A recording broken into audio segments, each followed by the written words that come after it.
이사야 63장. 우리 성경으로는 잘 느낄 수 없지만 이건 운문으로 돼 있어. 시 같은 거야. 어떤 운율이 맞춰져 있고 글자 수도 맞춰져 있고. 그러면 시 같다라는 거는 어떤 부분에서 뭐가 시는 운율과 이런 그게 맞춰져 있으면 뭐가 좋을까? 어디에 쓰? 그치, 리듬감. 노래란 말이야. 노래라는 거다. 시 가서들. 그래서 이사야는 이 부분 뒤 후반부로 가면은 운율, 그러니까 노래라고 볼 수 있는 거야.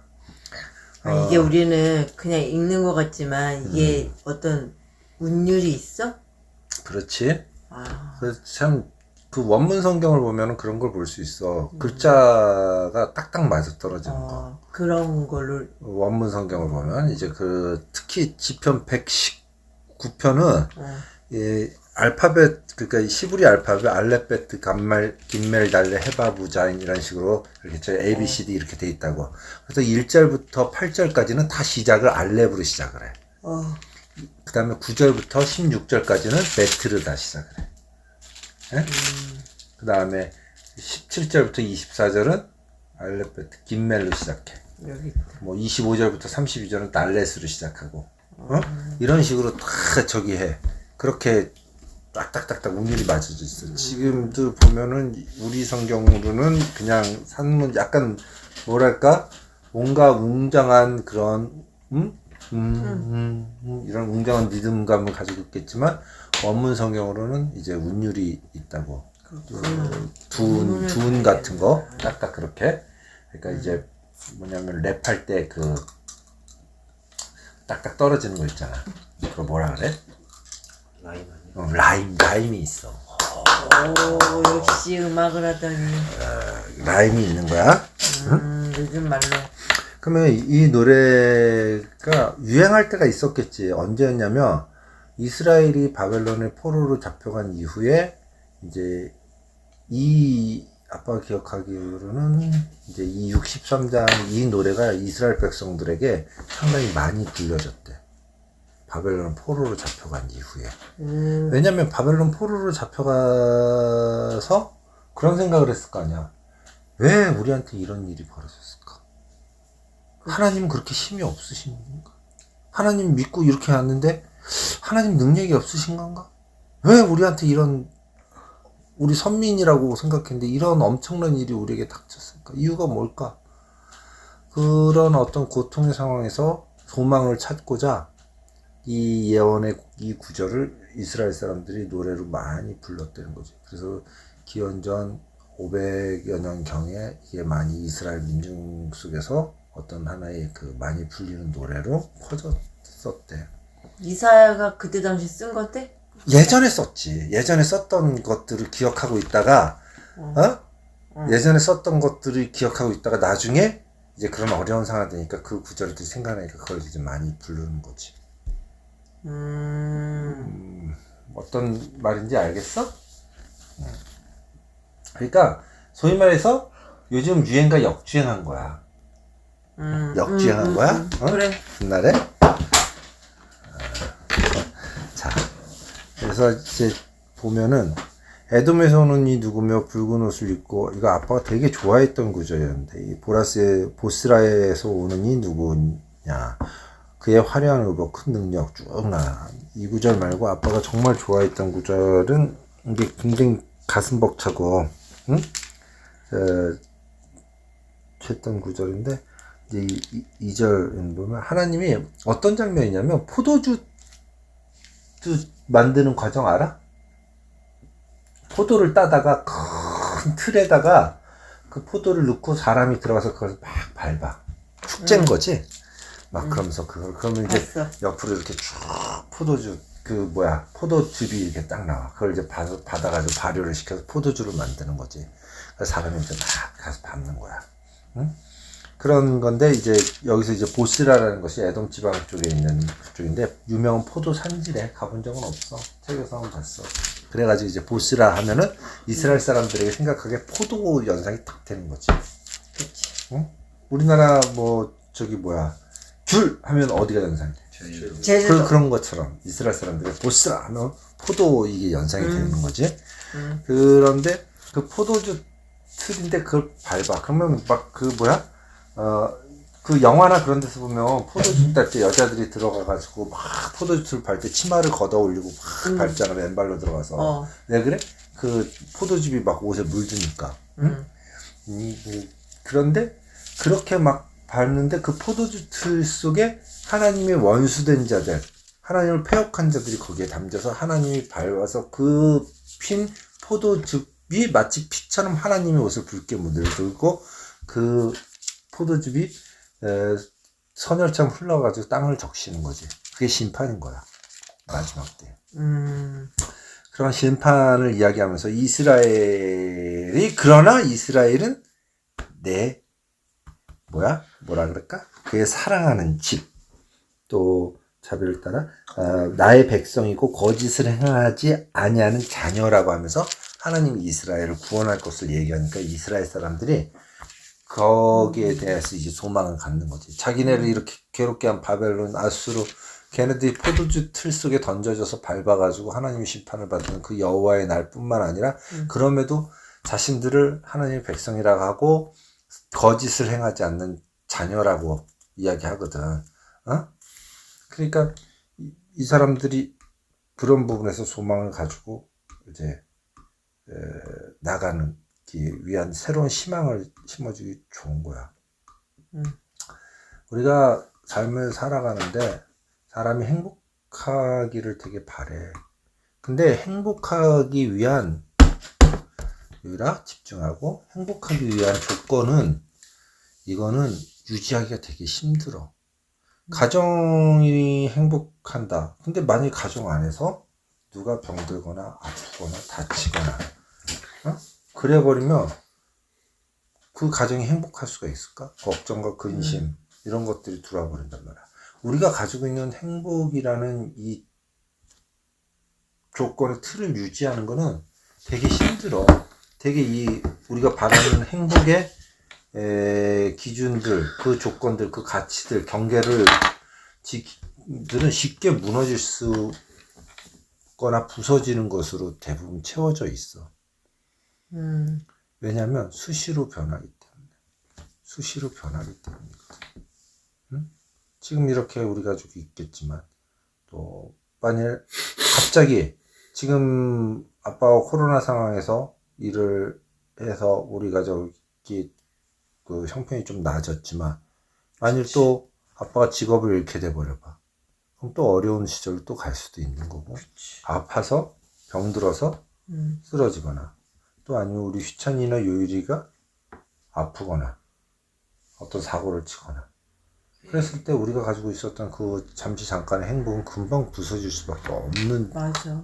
근데 사람들이 그 금방 부서질 수밖에 없는 그 행복의 조건들을 채우려고 엄청나게 노력을 해. 그래서 정말 우리가 진짜 행복하고자 한다면 어떤 절대적이고 영원한 그런 불변하는 가치들과 조건들을 우리 안에 채워놔야 되는데 우린 그것을 잊어버리고 그 항상 변해버리는 그 가치를 채우려고 하는 거야. 새로운 것들을 갖다 해봤자 그 시간이 지남에 따라서 퇴색해져 보니까 또 새로운 걸 가지고 끊임없이 이 일을 반복해야 되는 거야. 끊임없이 발버둥을 쳐야 되는 그런 상황들이 우리에게 지금 닥쳐 있는데 그걸 몰라 사람들이. 그러다 보면 어떤 일이 벌어지냐면 아빠도 마찬가지야. 정신없이 뭔가 하다 보면 어느 날 허탈해질 때가 있어.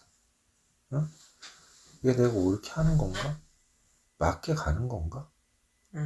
하나님이 진짜 계신가? 거기까지 갈 때가 있다니까. 하나님이 계신데 왜 나는 하나님을 열심히 믿었고 하나님 뜻대로 살려고 했는데 난 왜 이렇게 힘들까? 난 왜 이렇게 어렵지? 난 왜 이렇게 고통스럽지? 막 이런 생각이 들 때도 있어. 이스라엘 사람들도 그랬던 거야. 왜 남 탓해? 이스라엘 사람들도 그랬던 거야. 그렇게 살다가 어느 순간 하나님이 계셨는데 왜 우리 선민이 이래야 되지? 라는 이런 그 시간들이 닥쳐오는 거야. 그 공허함들이 몰려올 때가 있어. 응? 그러면서 이스라엘 사람들이 그런 생각을 했을 거야. 무엇을 떠올렸을까? 자기 자신들에게 굉장히 영광스럽고 놀라웠던 시기들을 항상 사람들은 떠올리거든. 세상이 사람들이 항상 얘기할 때 옛날에 말이야 왕년에 말이야 하면서 얘기할 때 자기의 과거를 되게 미화시키고 그것에 대해서 자기 좋았던 것만 얘기하지. 뿌듯하게 돼. 그 이스라엘의 제일 좋았던 시절 얘기가 여기 하나 등장을 해. 11절에 백성이 옛적 모세의 때를 기억하여 이르되 백성과 양떼의 목자를 바다에서 올라가게 하시니가 이제 어디 계시냐. 그들 가운데 성령을 두시니가 이제 어디 계시냐. 그의 영광의 팔이 모세의 오른손을 이끄시며 그의 이름을 영원하게 하려 하사 그들 앞에서 물을 갈라지게 하시고 그들을 기품으로 인도하시되 광야에 있는 말같이 넘어지지 않게 하시니가 이제 어디 계시냐. 여호와 영이 그들을 골짜기로 내려가는 가축같이 편히 쉬게 하셨도다. 주께서 이와 같이 주의 백성을 인도하사 이름을 영화롭게 하셨나이다 하였느니라. 이제 홍해 사건을 떠올리는 거지. 물이 갈라지고 그 물을 건넜던. 아마 그 상황에서 되게 두렵지 않겠니? 바다가 앞에 있는데 그 홍해 물이 갈라졌어. 그리고 거기를 건너가래. 양쪽에 물의 벽이 있는데 언제 물이 덮칠지 모르는 그 상황에서 그 홍해를 건너가야 되는 거야. 어? 되게 두렵고 떨리는 거야. 그리고 그걸 건너갔어. 건너갔더니 어때? 뒤에 쫓아오던 애국 군대는 그 물에 수장돼서 다 죽고 그것을 바라보게 되는 거지. 이스라엘 백성들의 승리. 홍해 사건이 진짜 물이 바다가 갈라지는 것이 과학적이냐 고증적이냐 역사적인 사건이냐 이것은 의미가 없어. 뭐냐면 이스라엘 사람들이 지금 이 노래를 하는 건 그들의 인식 속에서 그들의 세계관이나 가치관 속에서 어렸을 때부터 이 얘기를 듣고 자랐고 그래서 이 이야기는 그들에게 되게 큰 이야기이기 때문에 삶에 대단히 밀접함으로 이 이야기는 붙어 있는 거야. 피부같이. 이것은 꼭 경험의 문제거든. 경험의 문제야. 그래서 무엇이냐면 이때 이 어려운 상황에서 이들이 이 이야기를 떠올리고 이것을 노래로 그 절망적인 상황에서 불렀다라는 건 이들에게 이 홍해 사건은 경험의 사건인 거야. 직접 경험하지 않았지만 어렸을 때부터 경험한 이들이 다음 세대에 이 경험을 전수해주고 내려왔기 때문에 하나님의 그 크신 능력이 다시 한번 나타나고 그래서 상대 최고의 강대국이었던 애국 군대를 그렇게 아무것도 없던 노예들이었던 이스라엘 백성이 이겨낼 수 있었던 그 상황들을 다시 인식을 되새기는 거지. 그래서 기독교가 계시에 기대고 있지만 궁극적으로 기독교는 경험을 해야 돼. 신앙이라는 이 속에서 하나님을 경험해야 돼. 경험을 해야 되기 때문에 믿음의 공동체에 소속되기를 원하고 그 공동체가 주는 부작용들이나 불편함들이 있지만 그것을 감내하고 그 속에 들어가서 신앙 생활을 경험하고 그것을 통해 가지고 믿음의 공동체의 그 경험을 바탕으로 하나님을 경험을 해야 되는 거야. 응? 하나님을 경험해야 되는 거야. 성경을 통해서 하나님의 절대적인 기준을 알고 그리고 일상 속에서 그 절대적인 기준을 가지고 살아가면서 하나님을 경험해보는 이스라엘 백성이 두렵고 떨리는 마음으로 그 물을 건너갔답니다. 그 물을 건너갈 때 사람들이 우르르 가니까 어쩔 수 없이 가면서 두렵고 떨리는 마음으로 막 애굽으로 돌아가고 싶은 마음이 있는데 어쩔 수 없이 끌려가면서 우르르 몰려가니까 할 수 없이 건너간 사람들이 있었을 거야. 그런 사람도 그것을 경험했을 때 경험하기 전과는 다른 포지션을 취할 수 있게 되겠지. 그래서 귀찮이 요일이 힘들고 불편하고 귀찮고 하지만 주일 아침에 교회를 보내는 거야. 엄마 아빠도 이제 다시 신앙의 공동체 안으로 들어갈 준비를 해야지.